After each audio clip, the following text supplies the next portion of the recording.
Muito boa noite. O meu nome é Ana Moreira, eu sou médica. Hoje vamos fazer uma palestra sobre dieta em tempo de pandemia. Já há algum tempo que me venho a dedicar a fazer palestras online, sempre com o objetivo, online não. Online é agora desde que estamos nesta crise, mas o objetivo das palestras quando são ao vivo é essencialmente para podermos dar informação o melhor possível, o mais científica possível dentro da área. Muitas pessoas nos têm contactado e têm vindo a pedir-nos informações sobre que dieta é que temos de comer agora quando estamos em casa. A lógica é que possamos aproveitar este tempo que estamos nas nossas casas para escolher e privilegiar uma alimentação mais saudável. Todos sabemos que a vida está complicada no sentido em que temos que fazer trabalho, muitos estamos em teletrabalho, outros que se resolvem meter a fazer palestras como se tivessem pouco trabalho, mas a ideia é que com aquilo que temos e com as restrições que podemos vir a ter em termos de alimentação, possamos então ter uma alimentação o mais saudável possível. Bom, e então, o que é que eu tenho hoje aqui para vos contar em termos de dieta?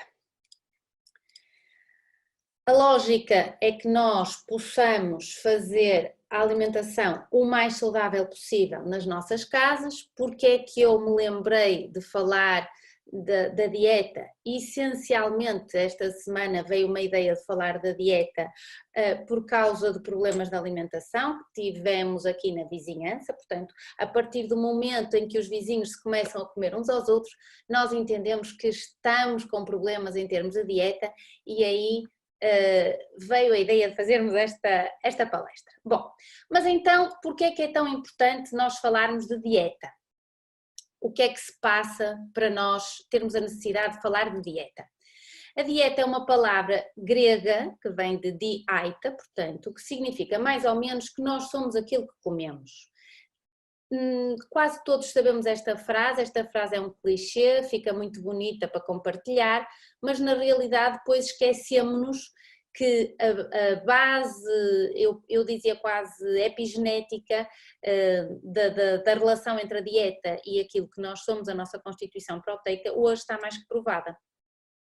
Hipócrates, considerado, como sabem, o primeiro médico, o pai da medicina, fala então que o teu alimento, que o teu remédio seja o teu alimento e que o teu alimento seja o teu remédio. 2000 anos depois, isto não podia ser mais verdade, porque existem já uma série de estudos e de artigos científicos que realmente comprovam determinados pressupostos científicos. Por exemplo, este artigo de 2018 tem 1 ano e meio, porque é de dezembro de 2018, e indica que a dieta, aquilo que nós comemos, desregula várias vias, incluindo as vias chamadas citoquina, receptor da citoquina, sinalização das citoquinas e a fosforilação oxidativa. Estes nomes não vos dizem nada, não interessa nada, é só para provar que já existem artigos científicos que demonstram a alteração do nosso genoma com a nossa dieta. Este artigo, por exemplo, que é um bocadinho mais antigo, de 2012, indica que a dieta altera a expressão génica, nomeadamente no fígado e no intestino. Ora, é muitíssimo importante porque este artigo trouxe à tona que, por exemplo, dietas ricas em gordura alteram a regulação de marcadores moleculares do metabolismo xenobiótico que, por exemplo, expõem o cólon a agentes cancerígenos. E isto atua sinergicamente para aumentar o risco de cancro do cólon. Portanto, a comprovação da relação entre aquilo que nós comemos e uma doença tão complicada como o cancro vem já a ser provada desde pelo menos 2012. Então este artigo diz, é muito importante, porque diz que Foi um artigo feito na Europa, portanto foi publicado a nível europeu e portanto demonstra que existe uma variedade de microbioma. O microbioma é o conjunto da flora intestinal do indivíduo, portanto indica que existe um alto nível de variabilidade de microbiomas entre os indivíduos de 5 países que entraram no estudo e que o aumento da adesão àquilo que eles chamaram a Med Diet, que é a dieta mediterrânica, uma dieta mais ou menos como nós costumávamos estar habituados a fazer, embora agora a nossa dieta já quase que não é dieta mediterrânica, modula componentes específicos da microflora intestinal. Por exemplo, associados a uma redução no risco da inflamação, a melhorias da função cognitiva e a uma diminuição daquilo que se chama o status inflamatório. Ou seja, o status inflamatório é o nível de inflamação global do meu corpo. Diminui, portanto, marcadores inflamatórios, incluindo a proteína C reativa e a interleucina 17. Estes são dois marcadores que nós conseguimos medir no sangue, foi assim que foi feito o estudo, e que, portanto, demonstra que quando fazemos uma dieta anti-inflamatória, que é o que nós podemos chamar modernamente a dieta mediterrânica, diminuímos, portanto, estes marcadores no nosso sangue. Isto é muito importante quando, por exemplo, estamos numa crise epidemiológica com um vírus em que nós sabemos que temos que melhorar o nosso sistema imunológico, melhorar a nossa inflamação para estarmos supostamente mais protegidos. É por isso que é muito importante a adesão a uma dieta anti-inflamatória e o mais metabólica possível. Este estudo também demonstra que a saúde é mantida através da dieta, independentemente de outros fatores de confusão que poderiam ser tidos em conta, nomeadamente a idade das pessoas, o índice de massa corporal e o sexo. O sexo em relação ao masculino e feminino pela questão da inflamação, por exemplo, da inflamação cardiovascular, como sabem, as mulheres têm alguma proteção até à menopausa. E depois que a resposta de um indivíduo à dieta pode ser mediada pela mudança na flora intestinal. Aqui está o artigo para depois quem quiser ver. Então, a lógica é que nem que nós comêssemos todo este caminhão de laranjas, que presumo que estas laranjas sejam do Algarve, nem que nós comêssemos todo este caminhão, nós não iríamos ter a quantidade de vitamina que nós precisávamos. E porquê? Porque os solos estão empobrecidos, porque as colheitas são excessivas, porque existe uma coisa que se chama poluição ambiental e porque se usam pesticidas, fungicidas, herbicidas na agricultura. E nós estamos a viver numa sociedade da pressa e por isso talvez tenha vindo esta pandemia para nos voltar a colocar minimamente em casa, não digo com menos pressa, mas pelo menos estamos em casa. E como nós vivemos nesta sociedade de corrida, então nós compramos refeições congeladas, nós não temos tempo para comer sentados, por exemplo, e não temos tempo para estar a cozinhar, literalmente falando, como se planeava antigamente, as pessoas juntavam-se para cozinhar. Então a lógica do que eu vos quero contar hoje é mais ou menos isto. Portanto, nós devemos nos alimentar o mais adequadamente possível e podemos aproveitar este isolamento social para nos alimentarmos e para aprendermos a alimentar-nos o melhor possível. Sendo que a definição de uma alimentação saudável é aquela que inclui no seu teor alimentos naturais, alimentos que não contenham ingredientes artificiais e passam por um processamento mínimo. Eu costumo brincar quando falo nisto, que é a questão quando se explica às crianças como é que é uma alimentação saudável, é que a alimentação saudável são aqueles alimentos que não vêm em caixotes, que não vêm embalados, que portanto vêm da terra, como os vegetais, que vêm das árvores, como a fruta, e que vêm do mar ou que vêm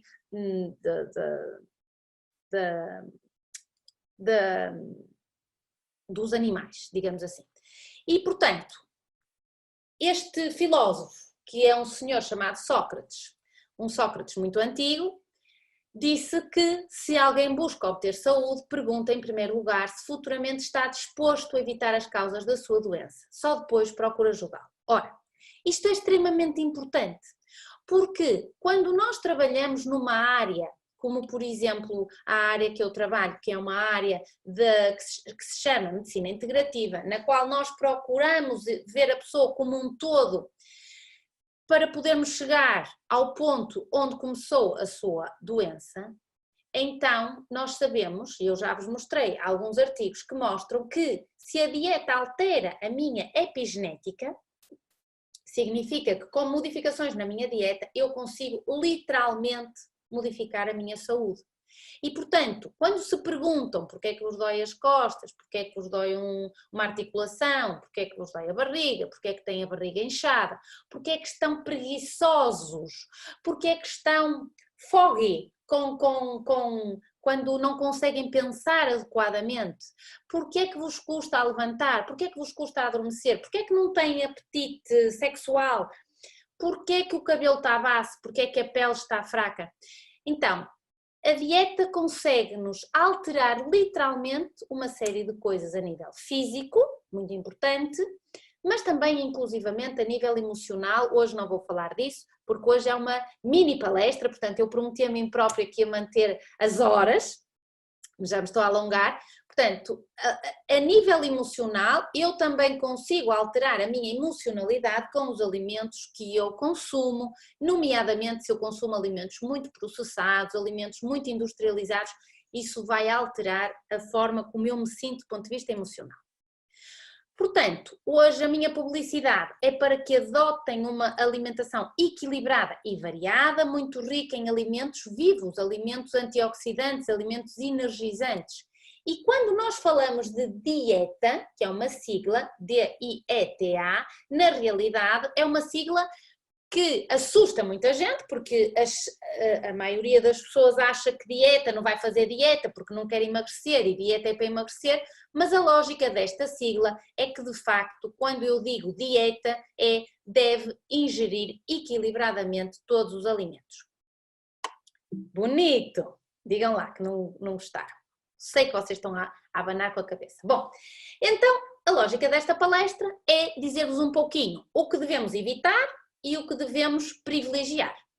Então, vamos começar por um alimento. Bem, antes de mais, dizer-vos que tudo aquilo que eu vou dizer a seguir é uma opinião pessoal e resulta do que eu estudei, da minha experiência clínica, obviamente de sítios por onde percorri do ponto de vista profissionais. Isso não significa que não vá ferir algumas suscetibilidades, mas como sempre, não se acreditem em nada do que eu digo, estudem e depois tirem as suas próprias conclusões. O primeiro alimento que vamos falar e que eu acho que devemos evitar a todo custo, isto porque tento que não usar a palavra não, portanto aqui não vou dizer não comam, não bebam, mas sim vamos evitar, só que é um evitar a 100%. É o leite, os laticínios. A nova pirâmide alimentar, que saiu há cerca de uns 3 anos mais ou menos, já refere que os laticínios que os devemos comer ou beber 1 a 2 vezes por dia. Eu digo que nunca devemos beber leite de vaca, que nunca devemos beber queijo ou natas ou leite condensado ou iogurtes. Inclusivamente aqueles que dizem que são sem lactose. O leite de vaca hoje em dia é um alimento que é processado. As vacas estão sujeitas a um processamento, nomeadamente em termos de medicamentos, em termos de antibióticos, em termos de hormonas, com restrições em termos do espaço. Se me perguntam, se tiverem uma vaca no quintal que anda livremente, acho maravilhoso que comam a vaca e que bebam o leite da vaca, que vão ordenhar a vaca, mas isso não é a realidade, como sabem. A realidade para a maioria de nós é quando quer beber leite, compra o leite do supermercado, do pacote, é isso que estamos a falar.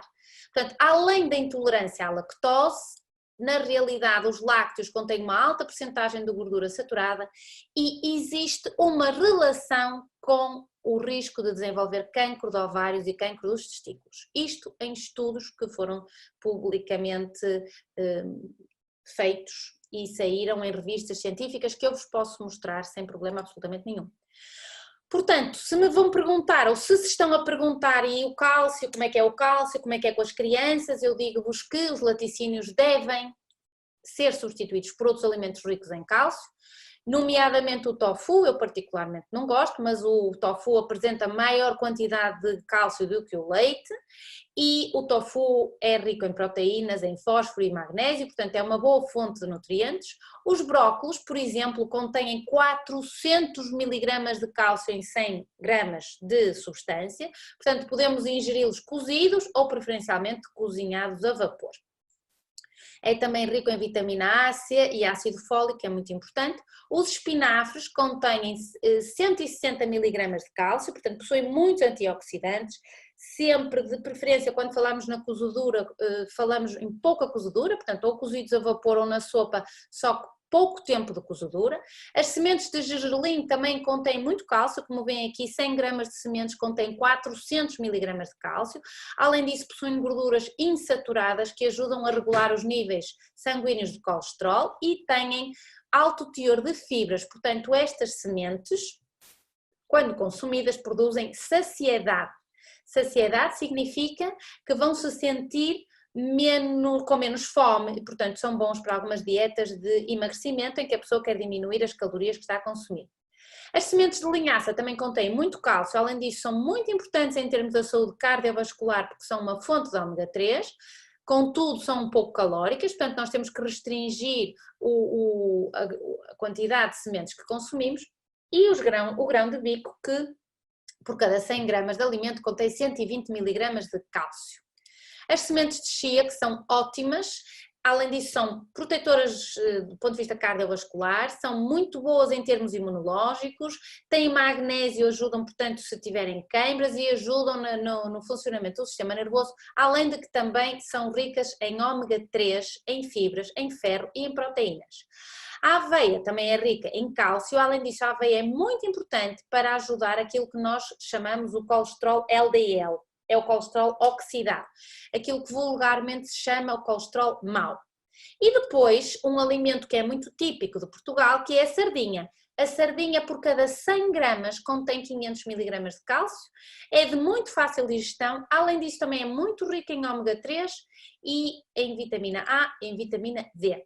O cálcio é muito importante, sem dúvida, para a manutenção de um estado da saúde, mas os lácteos não são a melhor fonte de cálcio que nós temos. Portanto, resumidamente, existe uma crença que o leite é um alimento completo, mas na realidade o leite é um alimento com reduzido teor de vitaminas. O leite contém uma quantidade de cálcio inferior a outros alimentos e o cálcio que contém o leite nem sempre é biodisponível. E, de facto, na experiência clínica mostra-nos que o leite é o principal responsável porque provoca uma série de reações histaminérgicas no nosso organismo pelas alergias, as vulgares alergias sazonais. Portanto, é muito simples. Não se acreditem em nada o que eu digo, façam uma experiência, estejam 2 meses sem beber leite ou sem consumir algum derivado lácteo e vejam a diferença que sentem no vosso corpo. E agora perguntam-me, além de todos estes alimentos que eu vos falei para substituir o cálcio, se é que isso vos preocupasse, aconselhamos então a habituarem-se às bebidas vegetais, quer sejam bebida de amêndoa, quer sejam bebida de aveia, a de espelta, a de arroz, a de milho, preferencialmente de agricultura biológica, ok? Portanto, primeira coisa muito importante, eliminarmos os lácteos da nossa dieta. Depois, segunda coisa muito importante, ou primeira, dependendo do que estivermos a pensar, por exemplo, em termos da inflamação, sem dúvida que os açúcares são o pior, nós devemos a todo custo evitar aquilo que se chama açúcar branco. Devem ter a noção que o açúcar está presente em quase todos os alimentos. Obviamente que estes alimentos, como bolachas, cereais, donuts, queques, refrigerantes, chocolates, gomas, estes é fácil vocês identificarem que têm uma altíssima percentagem de açúcar. Todos estes alimentos devem ser evitados. Vejam, por exemplo, aqui, eu tentei disfarçar aqui esta bebida que é muito relacionada com o Pai Natal, tem uma tirinha vermelha. Vejam a quantidade de açúcar que tem numa garrafinha. Estas gomasitas, vejam a quantidade de açúcar que tem. Umas bolachas de chocolate, 4 bolachas de chocolate, vejam a quantidade de açúcar que tem. Portanto, o que é que eu quero dizer com isto? O açúcar vicia, porque o açúcar estimula a produção de uma hormona que se chama dopamina, e esta dopamina é aquela hormona que nós nos sentimos bem, sentimos prazer, sentimos bem-estar, sentimos satisfação, e portanto quando nós comemos açúcar vai nos aumentar o pico desta hormona, quase como aquilo que eu falei no outro dia, se bem se lembram, uma palestra muito boa sobre sexualidade, que também aumenta a dopamina, uma relação sexual, portanto em vez de comer açúcar, já sabem o que é que vocês têm que comer. Então, o açúcar vicia, e o açúcar vicia exatamente porque nos produz esta hormona, além de que o açúcar, por exemplo, nas crianças prejudica a memória, dificulta a aprendizagem. O açúcar está muito relacionado com a hiperatividade infantil, portanto, agora que estão fechados em casa, que se queixam que os vossos filhos são os macaquinhos, são os orangotangos, não param quietos, parem de lhes dar açúcar. Parem de lhes dar açúcar e vão ver a diferença comportamental de 7 a 10 dias, eu aposto com quem quiser a alteração da diferença comportamental. Além disso, obviamente, o açúcar tem calorias vazias, quer dizer, não tem vitaminas, não tem sais minerais, não aporta nada nutricionalmente falando de bom para o corpo. Muito importante, assim, do ponto de vista teórico, do ponto de vista científico, o açúcar provoca uma coisa que se chama inflamação celular. O açúcar diminui a eficácia dos leucócitos, ou seja, nesta altura que todos estamos completamente histéricos, porque estamos preocupados com o vírus, se vamos apanhar um vírus, se não vamos, então deixem de comer açúcar. Porque se o açúcar diminui a eficácia dos leucócitos, então significa que quando comem açúcar, imunologicamente estão imunodeprimidos e por isso, se por acaso andar um bichinho aí pelo ar, com certeza que o vão reagir mais rapidamente. O açúcar também provoca uma alteração da nossa flora intestinal, chamada disbiose intestinal. Vocês veem aqui esta figurinha, em que temos do lado de cima da figura uns bichinhos, que supostamente aqui estão as bactérias do intestino, vemos umas casinhas, estas casinhas são as células do nosso intestino, e o açúcar provoca duas coisas, portanto a alteração do tubo intestinal dos bichinhos que moram aí no intestino e provocam que entre uma célula e outra, de facto, exista, as células abrem. Isso é uma coisa que se chama hiperpermeabilidade intestinal. Isso faz com que quando nós comemos alimentos que supostamente não nos fariam mal, passem rapidamente para a corrente sanguínea e, portanto, causem inflamação celular. Portanto, aqui é uma foto do intestino, esta é uma foto de microscopia eletrónica do nosso intestino e dos bichinhos do nosso intestino. Portanto, resumindo, o açúcar provoca cáries, mas isso todos sabem, mas ninguém liga nenhuma a isso, porque vamos ao dentista, tapa-se o buraquinho e passou. O açúcar provoca obesidade, nunca houve tanta obesidade infantil como agora. O açúcar provoca diabetes, mas também ninguém está preocupado com isso, porque toma uma pastilha e siga, continuam a comer o que querem. O açúcar aumenta o colesterol, portanto, aquelas pessoas que estão indignadas, porque não comem gorduras e não percebem porque é que o colesterol aumenta, esta é uma das causas, a outra chama-se stress. Não sei se conhecem, é uma coisa que parece que todos temos, mas de facto o colesterol elevado, uma das causas, e que é silenciosa, é o stress. Outra doença que o açúcar provoca chama-se, em termos assim do povo, gordura no fígado, é quando os pacientes dizem que têm o fígado gordo, e por isso é muito aconselhável que deixem de comer açúcar se têm esta substância. O açúcar também provoca gastrite no estômago, quando as pessoas se queixam de dor de estômago, e diversos tipos de cancro, nomeadamente cancros nos testículos e cancro de mama. Portanto, isto é uma coisa muito séria. obstipação, ou seja, dificuldade de evacuar, provocada pelo açúcar, tal como vos disse, por causa da alteração da flora intestinal, e outras doenças inflamatórias, como por exemplo a gota, eventualmente tromboses, nomeadamente a nível cerebral, o acne. O acne dos adolescentes é muito fácil de tratar quando diminuímos a quantidade de açúcar e já falamos na hiperatividade infantil. Portanto, o que é que podemos comer em substituição do açúcar? Em termos das bolachas propriamente ditas e das gomas, não existe substituto, é zero, é não comer, pura e simplesmente não comer. Em termos de querermos fazer alguma coisa na nossa casa, então sim, podemos usar açúcar mascavado, podemos usar mel, que estes sim contêm vitaminas e minerais e têm menos produtos químicos provenientes do branqueamento e adoçantes artificiais, não sou a favor, são substâncias de baixo valor energético, provocam um sabor adocicado, só que também está provado que são nocivos para a saúde, nomeadamente alguns adoçantes estão relacionados com o aparecimento de alguns tipos de cancro.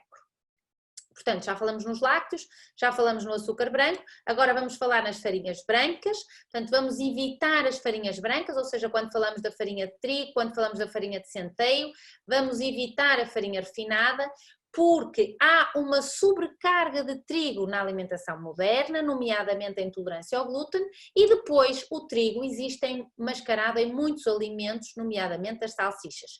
Portanto, como nós comemos trigo praticamente desde que nascemos, então aquilo que eu vos aconselho é, durante 2 meses, substituam o trigo, essencialmente estamos a falar do trigo refinado, mas eu aqui diria qualquer tipo de trigo, ou seja, o trigo integral, por outro cereal, por exemplo, o camute, a espelta ou trigo sarraceno. Evitar, portanto, o trigo e o centeio durante uns 2 meses para fazer uma alteração imunológica da mucosa intestinal. Essa é a explicação. Por quarto, temos a ingestão de carne, portanto, nós devemos dar preferência às carnes brancas, frango e peru, de agricultura orgânicas, portanto, biológicas. Não estamos a falar de frango de aviário, não estamos a falar de carne processada industrialmente em aviário e devemos evitar a vaca, o porco e o cabrito. Já sei que Páscoa é Páscoa, querem comer cabrito, comam um cabrito, mas no nosso dia-a-dia devemos, portanto, privilegiar o frango e o peru, o coelho eventualmente também, a codorniz. A carne que eu mando ou aconselho é a carne de porco completamente a excluir da alimentação e a carne de vaca a reduzir ao máximo e sempre uma carne orgânica. Quando falamos então na diminuição da ingestão de carnes vermelhas, dizemos que carnes processadas e fumadas são completamente proibidas, portanto tudo o que seja chouriço, mortadela, fiambre, presunto, salsichas, está completamente proibido, além de todo o processamento tem a ver com a captura e a forma como os animais são tratados. Lembrem-se, os animais, quando vão para o matadouro, sentem que vão morrer e, portanto, têm aumento de cortisol nos seus tecidos e depois esta molécula, que é uma molécula de stress, que é uma molécula inflamatória, nós também a vamos comer. E toda a forma como hoje os animais são colocados em estruturas que permitem de facto que cresçam rapidamente, isto vai alterar a qualidade dessa carne e, portanto, quando nós comemos também estamos a consumir esta alteração que se faz a nível proteico. Animais de caça também penso que devemos evitar, porque estes animais, quando são caçados, realmente contêm uma molécula na sua carne que se chama histamina, que agrava as alergias e, como eu já falei, é um problema quando as crianças têm, por exemplo, hiperatividade. O marisco também deve ser evitado, além de que agora, como é caro, portanto ninguém vai comer marisco, mas o marisco contém metais pesados e os metais pesados estão muito relacionados com algumas doenças, nomeadamente do foro mental, portanto doenças neurológicas, e também contém histamina, portanto quem tem alergias deve evitar estes alimentos que eu acabei de referir. Portanto, de uma forma geral, vamos então evitar os alimentos processados, evitar as gorduras saturadas, tudo o que seja comida fast food, tudo o que sejam fritos. O fast food é 0 por 0 por 0, porque já sei que nunca fazem o que eu digo, portanto vão comer 2 vezes no ano, mas este 2 vezes no ano é mesmo 2 vezes no ano. E quando estamos a falar de crianças, estamos a falar exatamente da mesma coisa. Portanto, nós é que criamos o hábito de, quando vão ao shopping, as crianças podem comer uma alimentação fast food, então não vamos ao shopping. Agora ninguém morreu porque não vamos ao shopping, está tudo metido em casa, portanto, a não ser que peçam comida fast food para casa, à partida, supostamente deveríamos estar a comer melhor. E daí também, volto a dizer, fazermos esta palestra para dar algumas orientações nesse sentido. E então, até agora foi os nãos, portanto, o que é que devemos evitar? Agora é os sims. O que é que vamos melhorar na nossa alimentação? Portanto, vamos dar preferência a alimentos orgânicos, biológicos. Por favor, se estão em casa a pensar, ai, mas são muito caros e agora não temos dinheiro e agora vem a crise, eu vou-vos dizer uma coisa. Enquanto não houver massa crítica para estes alimentos serem consumidos pela maioria da população, não vamos fazer pressão económica para que também desçam os preços. Portanto, agora é o momento, em vez de comprarem 6 cenouras, compram 2 biológicas, porque a alteração que vai fazer ao vosso organismo uma alimentação biológica em termos de saúde vai-vos evitar que comprem medicamentos e que fiquem doentes e, portanto, produzem mais. Portanto, é mais barato, ok? Os alimentos provenientes de uma agricultura biológica são cultivados então sem adubos, fosfatados ou pesticidas. Também a seguir vem a crítica. Ai, mas como é que temos a garantia? Porque depois aparece uma notícia que afinal a agricultura biológica e o vizinho... Meus amigos, nós temos que acreditar em alguma coisa, cada um acredita no que quer. Volto-vos a dizer, esforcem-se por comprar alimentação biológica, alimentação orgânica. Estes alimentos não contribuem para a contaminação dos solos, das águas ou da atmosfera, têm um sabor muito melhor. Se fecharem os olhos e comerem um morango, bem, o morango então nem sequer vale a pena falar, porque se não for biológico, não aconselho a comer nada, zero. Morangos e tomates, por exemplo, só biológicos. Mas, portanto, o que é que eu estava a dizer? Porque como as laranjas, por exemplo, também são biológicos, porque como são alimentos que crescem e chupam muito a água do solo, então os pesticidas diluem-se mais. Por isso, estes alimentos, quando são biológicos, têm um sabor muito mais rico. 3 ou 4 morangos biológicos têm que ser mais caros que 10 morangos não biológicos, porque também são muito melhores. Porque estes alimentos não têm herbicidas ou fungicidas ou inseticidas e acreditem no que eu digo, e se não acreditem, acho muito bem que não acreditam, mas vão procurar. Já existem imensos artigos que relacionam a quantidade de pesticidas que nós temos no nosso corpo, sim, porque nós comemos e armazenamos estes pesticidas no nosso corpo e precisamos entre 2 meses a 1 ano para eliminá-los, 2 meses a 1 ano para eliminar os pesticidas do nosso corpo, com uma dieta de exclusão e com alimentação que favoreça a desintoxicação da matriz extracelular. Estes alimentos estão relacionados com cancro, alergias ou infertilidade. Então, quando pensamos nestas doenças consideradas da moda, porque são muito frequentes, então temos que ter cuidado e privilegiar uma alimentação orgânica. Os contaminantes que estão dissimulados têm efeitos prejudiciais no nosso organismo, nomeadamente a nível celular. Bom, então, em termos de fruta, devemos ingerir pelo menos 3 peças de fruta por dia, principalmente quando se trata de crianças. A fruta deve ser comida fora da refeição, a fruta não deve ser comida no fim da refeição, a fruta não deve ser comida ao fim do dia, porque vai nos provocar fermentação. A fruta pode ser comida ao jejum, a meio da manhã, a meio da tarde ou antes do almoço. A partir do fim do dia já não devemos então comer fruta. Não vamos comer fruta em calda e obviamente que a fruta também deve ser comida da agricultura biológica. A fruta pode ser o ananás e a papaya, podem ser comidos depois da refeição porque contêm enzimas que vão ajudar na digestão. Caso contrário, não vamos comer fruta depois da refeição. Os vegetais, já todos sabemos que devemos comer muitos vegetais, mas esquecemos como é que os podemos comer. Portanto, podemos comer crus, em saladas, cozidos, salteados, assados, estofados, ao vapor, em sopa, em sumos, muito importante, comer vegetais em sumos. Devemos ingerir as chamadas brássicas. brócolis, repolho, couve-flor, nabo, rabanete, agrião e rúcula.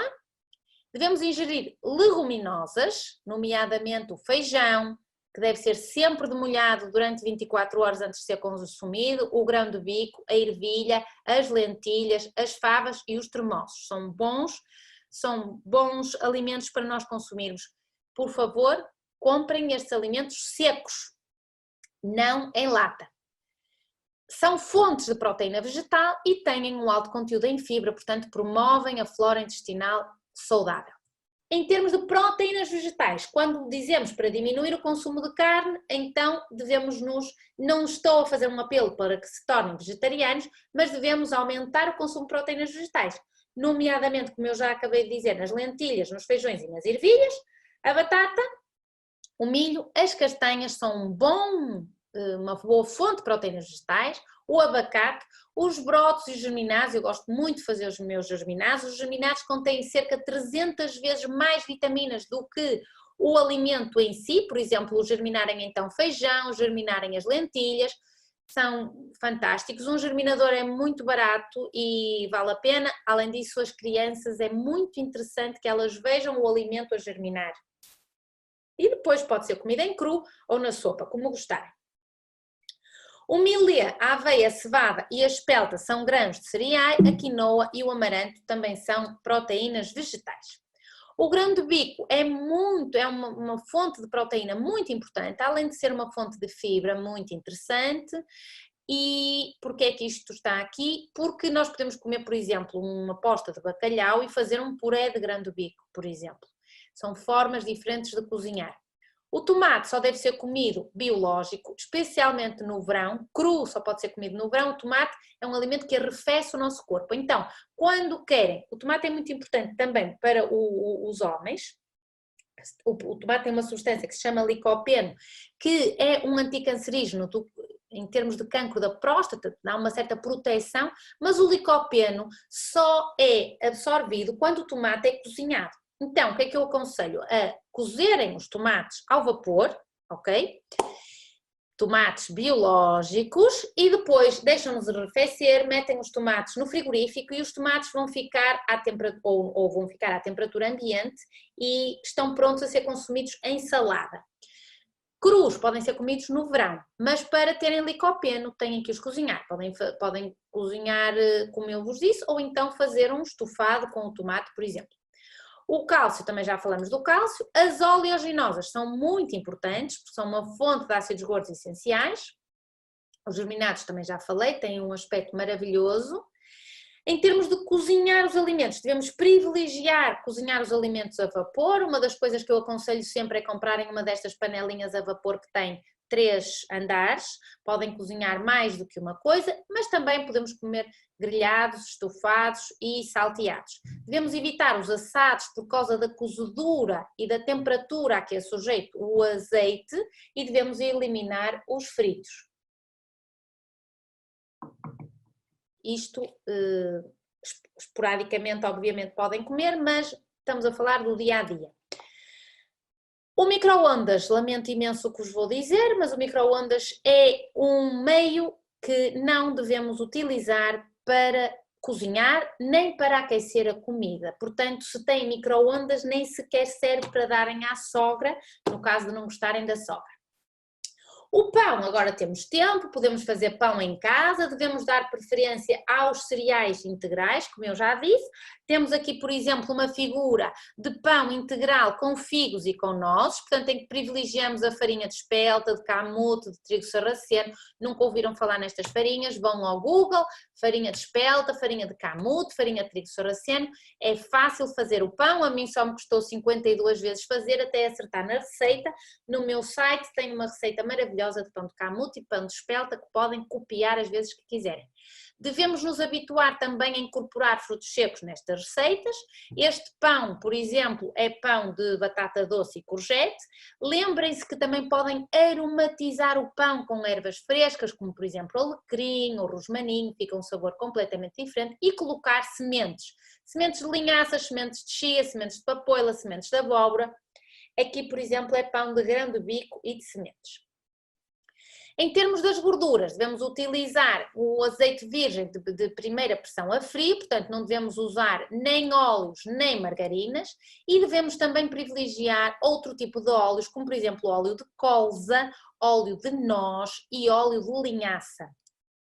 Relembrem-se que as gorduras insaturadas, que são estas que eu acabei de dizer, são muito benéficas para a saúde porque fornecem estes ácidos gordos essenciais que contribuem para um bom funcionamento, essencialmente de uma coisa que se chama mona. Portanto, azeite, amêndoas, nozes, amendoins, avelã, o salmão, salmão selvagem de mar e o abacate realmente ajudam, tanto no combate às infecções, nomeadamente víricas, pela proteção imunológica que dão, como pela proteção cardiovascular. As ervas aromáticas, devemos nos habituar a utilizar ervas aromáticas na nossa alimentação, com isto conseguimos diminuir a quantidade de sal e em termos do sal, devemos usar sal marinho ou flor de sal, que é o que contém todos os 84 oligoelementos e micronutrientes encontrados no mar e queiram saber a curiosidade, o nosso sanguezinho, pelos vistos, também tem 84 elementos, portanto, aparentemente nós somos marinhos. Deixo-vos aqui para pensar. Sal dos Himalaias, eu pessoalmente gosto muito de sal dos Himalaias, é um sal muito puro e salga muito bem a comida. Falar um pouquinho de mel e do açúcar de cana, já falamos. Sumos de fruta proibidos também já falamos. Aumentar a quantidade de peixe do mar, ou seja, atum, truta, arenque, cavala, peixe-espada, enguia, carapau e sardinhas são peixes que nós devemos comer, de preferência peixes mais pequenos para terem menos metais pesados. Podem também comer o robalo, lá está, um robalo mais pequeno, ou seja, uma família de 4 pessoas ou de 5 pessoas, em vez de comprar um peixe maior, vai comprar 2 mais pequenos. A dourada de mar também é um bom alimento, o bacalhau sempre, claro, não podia faltar na nossa cozinha portuguesa. E, portanto, devemos evitar os peixes de viveiro e diminuir o consumo de enlatados. Se quiserem comprar enlatados, devem comprar enlatados ao natural, por exemplo, atum ao natural e não atum em óleo. Dar-vos agora só umas dicas em termos do que se... Eu disse que ia demorar pouco, mas pronto. Rapidamente dar-vos umas dicas para a cozinha, portanto não devemos utilizar as panelas de Teflon, por causa de um composto que está aqui que se chama ácido perfluoroctanoico, mais conhecido por POFA. Então devemos cozinhar com panelas ou tachos de ácido inoxidável, ferro fundido, barro, vidro ou esmalte de qualidade. Devemos evitar os alimentos que sejam embalados em plástico ou enlatados. Quando vão conservar os alimentos, se o alimento estiver quente, nunca, jamais, em tempo algum, meter em taparoés de plástico, portanto, utilizem taparoés de vidro. E devemos evitar os alimentos enlatados ou em recipientes de plástico e ter muito cuidado, por exemplo, com as garrafas de plástico, os biberons. Existe um composto que se chama bisfenol A, que existe, como eu acabei de dizer, nas garrafas de plástico e nos biberons. Portanto, qual é o problema disto? É que quando este composto está no revestimento das garrafas de plástico e está, por exemplo, sujeito à luz solar, passa para a água e nós vamos ingerir este composto chamado bisfenol A. Quando nós aquecemos o biberon para dar o alimento ao bebê ou à criança, também estamos a permitir que o bisfenol A que existe no plástico do biberon passe para o leite. O bisfenol A é um medicamento, é um composto que imita as funções dos estrogénios, por isso pode dar cancro da mama, cancro da próstata, diabetes, diminuição da fertilidade, disfunção sexual, doenças cardíacas e muito importante, que é um problema que estamos a ver na nossa sociedade e que se chama puberdade precoce. Hoje em dia, as meninas estão a ter a menstruação cada vez mais cedo e os meninos estão a ter aparecimento de caracteres sexuais secundários cada vez mais cedo. E isto também se deve a estes compostos que vão mimetizar hormonas sexuais e que, portanto, vão acelerar todo o processo de puberdade. Não devemos utilizar utensílios de alumínio na cozinha, porque este metal é tóxico e pode ficar armazenado. Depois, em termos da água, a água é muito importante para o funcionamento do organismo. Lembrem-se sempre de beber cerca de 1,5 litros de água por dia. A água é o principal componente do corpo humano.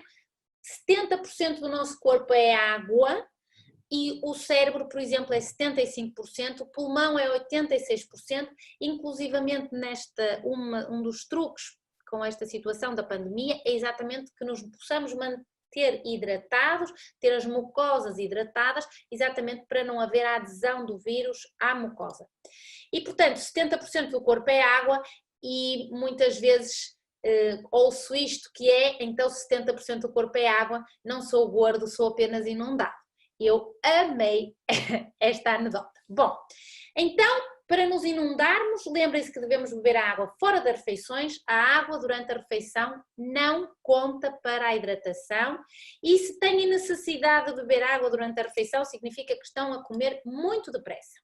Em jejum devemos beber água, porquê? Porque quando nós dormimos existe um colapsamento das paredes do intestino.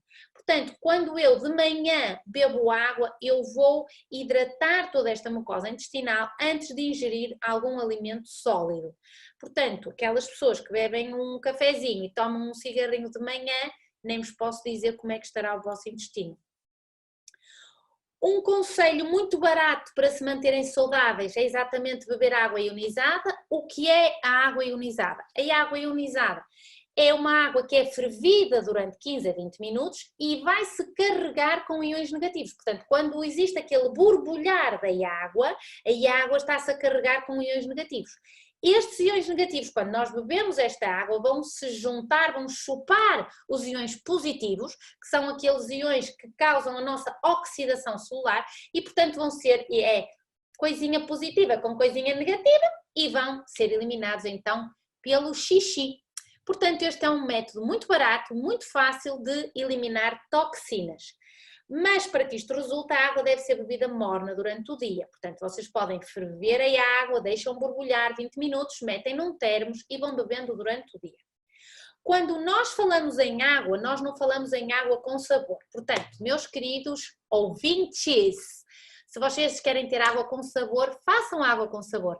Arranjem um jarro e coloquem menta, rodelas de limão, alecrim, rodelas de laranja, gengibre, alho, o que vocês quiserem.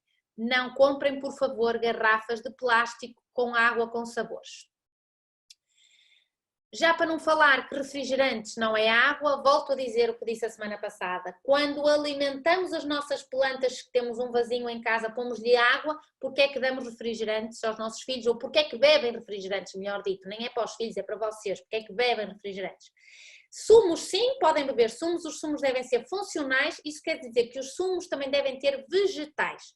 Os sumos devem ter mais vegetais do que fruta e devem ter alguns superalimentos, como por exemplo a clorela, a spirulina, a maca, são substâncias que nós podemos colocar a estes sumos funcionais. Devemos moderar o consumo de bebidas alcoólicas, devemos evitar beber café, já sei que ficam muito zangados comigo quando eu digo isto, mas não devemos ter vícios. Portanto, se bebem café todos os dias, se só acordam quando bebem um cafezinho, lamento, mas são viciados em café. Portanto, estejam 2 meses sem beber café e a seguir bebam um café, no outro dia não bebem e assim conseguem controlar que um vício deixe de ser um vício e passa a ser só um prazer esporádico.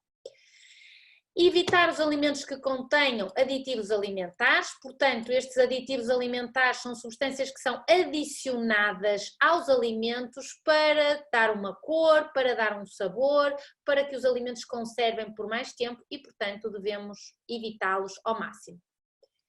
O que é muito importante neste momento em que estamos enclausurados em casa? É termos horários para as refeições, ou seja, assim como ao estarmos em casa, devemos ter horários para deitar rigorosos, devemos ter horários para levantar mais ou menos rigorosos, também devemos ter horários para comer. Portanto, nós devemos ter 3 refeições principais e podemos ter 2 refeições secundárias.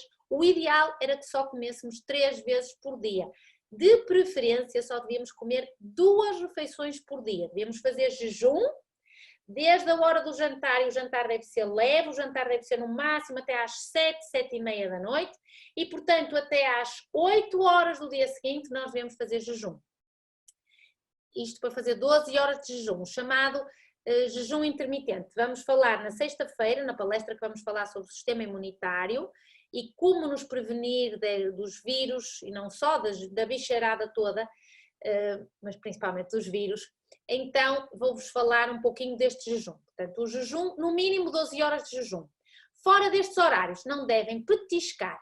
Petiscar afeta o metabolismo.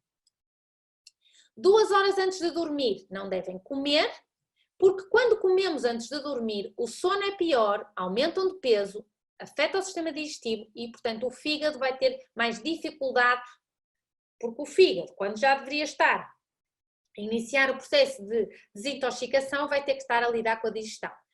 Uma coisa muito importante é o mastigar corretamente e o mastigar lentamente, porque nós devemos mastigar cada garfada cerca de 15 a 20 vezes. Eu costumo dizer para pousarem os talheres em cada mastigação para poderem mastigar corretamente, porque quando mastigam produzem saliva e estas enzimas digestivas que existem na saliva são aquelas que vão estimular o pâncreas e, portanto, ajudar à refeição. Devemos comer sentados à mesa, então mais agora que estamos em casa, devemos comer tranquilamente, sem pressa, nunca devemos comer de pé e devemos comer devagar.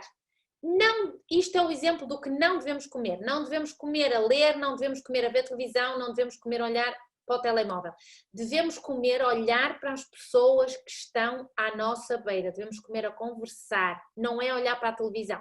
E se não estão com ninguém, comam a olhar para a comida e comam com os vossos pensamentos.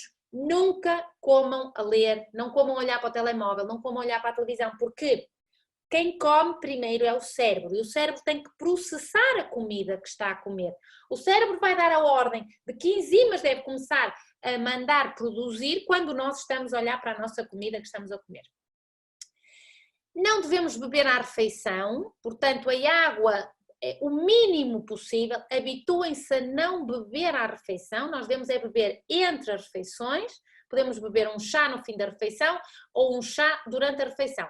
Água ou, enfim, estamos aqui a falar no vinho, obviamente que somos um país produtor de vinho e, portanto, podem acompanhar a refeição com um vinho, mas aqui o truque é, não devemos beber muito à refeição porque deve ser mínimo para emulsionar os alimentos. Nós devemos emulsionar os alimentos com a saliva e para isso temos que os mastigar. Nunca devemos comer zangados e muito menos o tempo que estamos à mesa serve para dar ralhetes ou para ralhar com as crianças, ou com os maridos, meninas. Devemos reservar 30 minutos para as grandes refeições e se acham que comem muito depressa, então comam num prato de sobremesa, por exemplo, nem que se sirvam 2 vezes, porque vão ter a sensação de saciedade melhor. E depois um conselho, principalmente agora que até estamos a fazer as compras por internet, nós devemos fazer as compras sempre depois de comer, para não termos a necessidade de comprar por impulso. Então, vou-vos dar agora muito rapidamente uns exemplos de umas refeições saudáveis. Por exemplo, o pequeno almoço pode ser uma peça de fruta, um copo de bebida vegetal, um chá de ervas, uma fatia de pão caseiro, ou com azeite, ou com pasta de azeitona, ou com pasta de abacate, ou com pasta de amêndoa, por exemplo.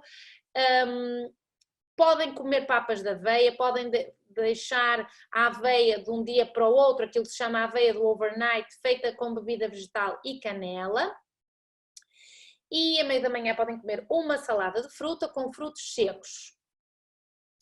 E também, por exemplo, uma peça de fruta acompanhada de um purê de milês, é muito fácil de fazer, está no nosso site. Pão integral com manteiga de amêndoa ou de sésamo e granola, por exemplo, um bocadinho de mel, uma tosta de arroz com manteiga de amendoim, um bocadinho de compota caseira e morangos biológicos, uma tosta de milho, embora não seja muito adepta do milho, mas pronto, para variar, com uma pasta de abacate, por exemplo, uma rodela de tomate e sementes. O almoço, vejam como é que devia ser o prato, portanto 50% dos vegetais deviam ser crus e cozidos, 25% só proteína, tanto proteína animal como proteína vegetal e 25% hidratos de carbono. Existem, por exemplo, vejam este prato, robalo a vapor com batata doce assada e puré de brócolos, tem ótimo aspecto.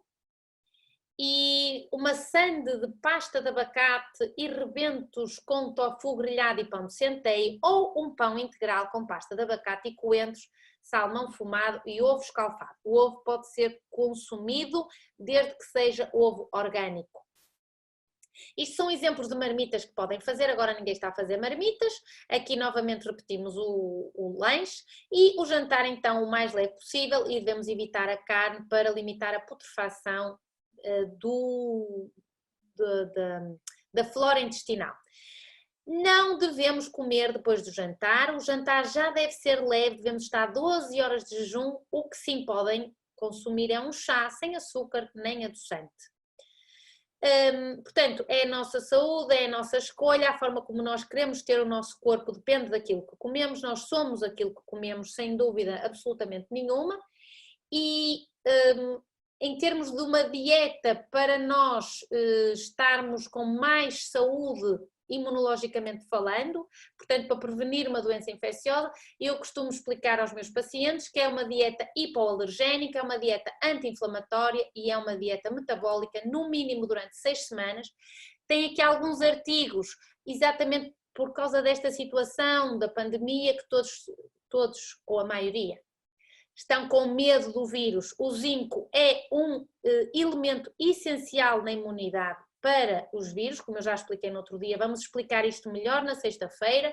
O zinco existe em muitos alimentos que podemos consumir, o magnésio, o selênio e a vitamina E, com imensos artigos, isto vamos explicar tudo melhor na sexta-feira. Bom, estamos a acabar a palestra, mais uma vez pedir-vos, e até porque temos feito um esforço para fazer mais palestras, exatamente, as pessoas pedem-nos, bom, uns criticam, como tudo, meus amigos sabem que se pudéssemos agradar ao mundo todo, o mundo deixava de rodar, portanto, uns criticam que é muita sobrecarga da Ana Moreira, outros como gostam, então a esse eu peço que nos sigam nas redes sociais, principalmente no YouTube.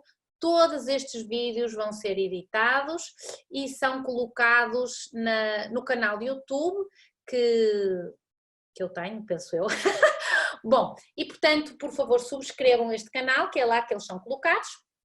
Sexta-feira agora passo a publicidade, sexta-feira vamos falar sobre um tema polémico chamado Sistema Imune para Totós em tempos de pandemia. Não porque eu acho que vocês sejam totós e muito menos acho que eu seja totós, a lógica é que se possa explicar descomplicando o que é o sistema imunitário e como é que nós nos podemos proteger para estarmos então com menos medo daquilo que vai acontecer.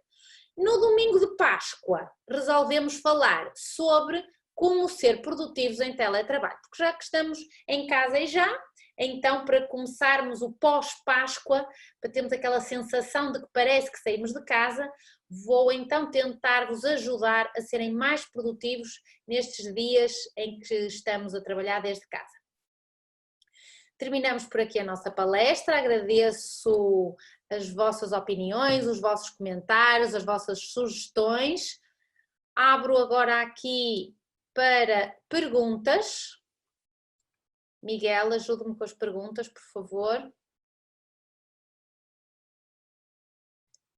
Penso que no Facebook não há perguntas. Vamos ver se eu sei fazer isto.